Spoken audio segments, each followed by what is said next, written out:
অনুরাগের ছোঁয়ায় দেখুন চারু সাক্ষ্যদ্বীপের মহাবিবাহ। অনুরাগের ছোঁয়া 3 বছরের পুরনো ধারাবাহিক হয়েও এখনো জমজমাট এপিসোড দিচ্ছে। লাস্ট কয়েকদিন ধরে সবচেয়ে সেরার সেরা এপিসোড হচ্ছে অনুরাগের ছোঁয়ায়। অবশেষে চারু সোনা তাদের ভুল বুঝতে পেরে ভালো হয়ে গেল। সোনা চারু দুজনে বুঝতে পেরেছে সূর্য দীপাকে কোনোভাবেই আলাদা করা যাবে না। তাই সোনারূপা, চারু, সাক্ষ্যদীপ, তবলা উর্মি সবাই মিলে সূর্য দীপাকে এক করার জন্য নতুন প্ল্যান করে। সোনা চারুর কথা ভেবে সূর্যর জীবন থেকে দীপাকে চলে যেতে বললেও রূপা সোনাকে বুঝিয়ে সূর্য দীপাকে এক করতে চলেছে। তবে এরই মাঝে ধারাবাহিকে দেখা গেল চারু সাক্ষ্যদীপের নতুন সম্পর্কের ইঙ্গিত। কারণ তাদের মধ্যে দুষ্টু মিষ্টি ঝগড়া শুরু হয়েছে। দুষ্টু মিষ্টি ঝগড়ার মাধ্যমেই সোনারূপা বুঝতে পারবে তাদের সম্পর্কের ইঙ্গিত। এরপরে সোনারূপা চারু সাক্ষ্যদীপের বিয়ে দেবে।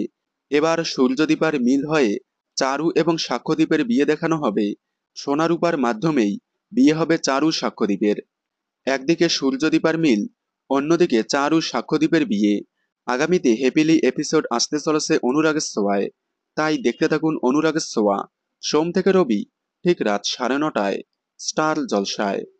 অনুরাগের ছোঁয়ার সকল আপডেট সবার আগে পেতে চ্যানেলটি সাবস্ক্রাইব করে পাশে থাকা বেল আইকনটি বাজিয়ে দিন। ধন্যবাদ।